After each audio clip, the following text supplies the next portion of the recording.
This is Democracy Now!, democracynow.org. I'm Amy Goodman with Nermeen Sheikh. A retired teacher from Berkeley, California, is believed to be the first person jailed for protesting the development of artificial intelligence.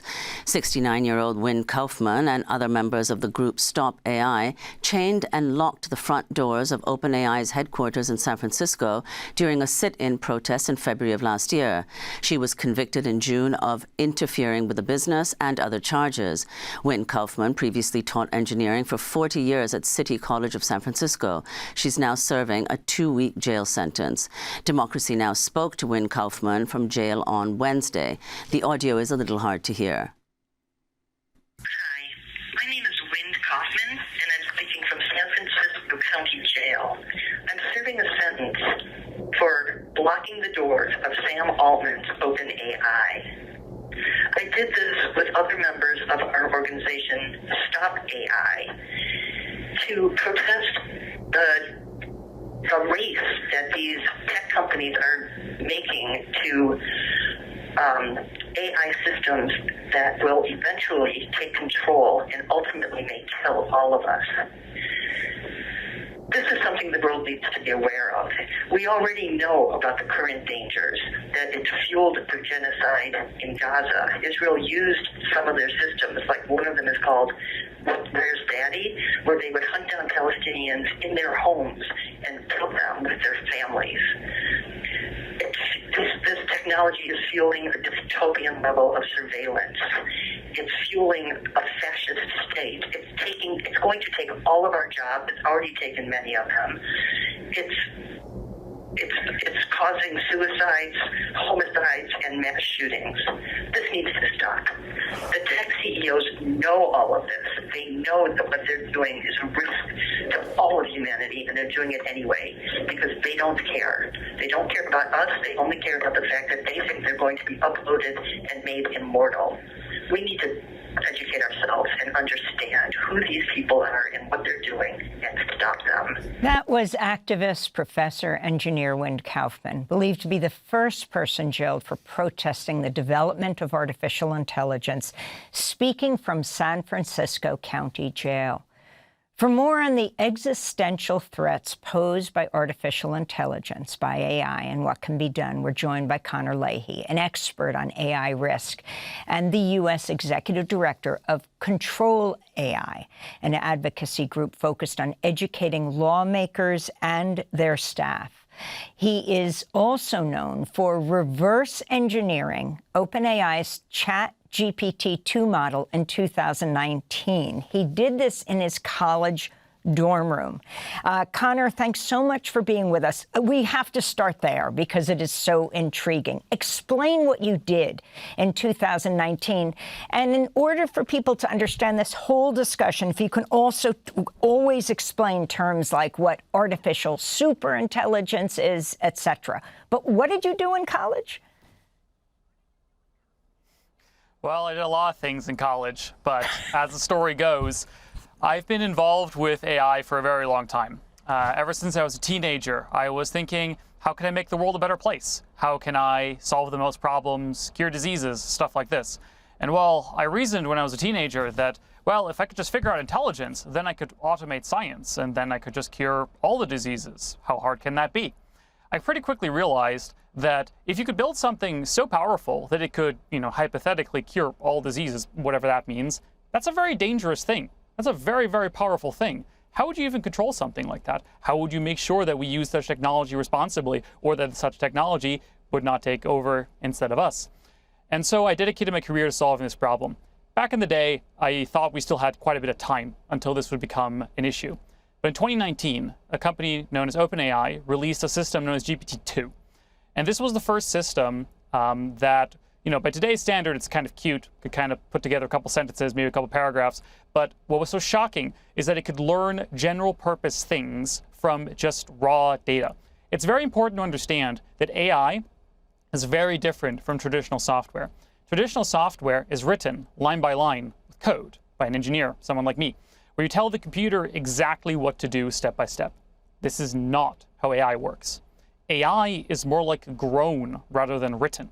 Through a technique that is called neural networks, you take massive piles of data and you kind of have the program self-assemble, learn from this data.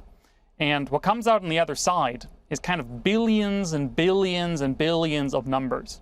And if you multiply and add all those numbers in the right order, you get ChatGPT. But importantly, we don't really understand why. This is an unsolved scientific problem. We don't really understand what these numbers mean. We don't really understand what's going on inside of these numbers. In fact, the CEO of Anthropic, Amade, recently said that he thinks we understand maybe 3% of what goes on inside of our AIs.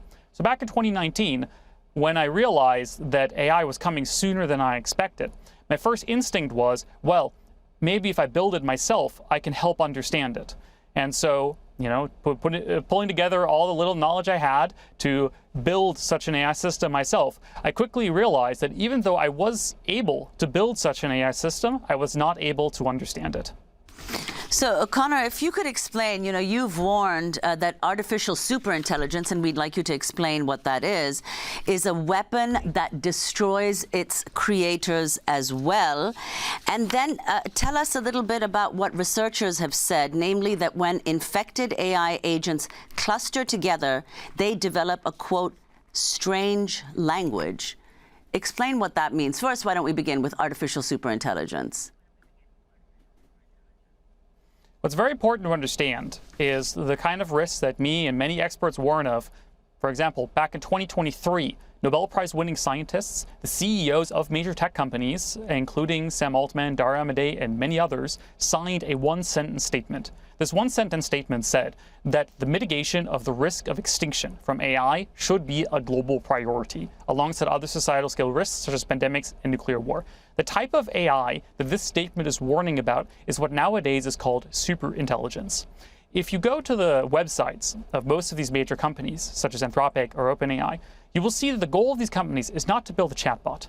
It's not to build a nice tool. It's not to build anything like this that could empower humanity. Their goal is to build superintelligence, systems that are fully autonomous, that are agents, not just chatbots, but things that can act autonomously in the world and that can outcompete humans and groups of humans at all tasks. This includes business, commerce, science, engineering, military, political strategy, and all other tasks.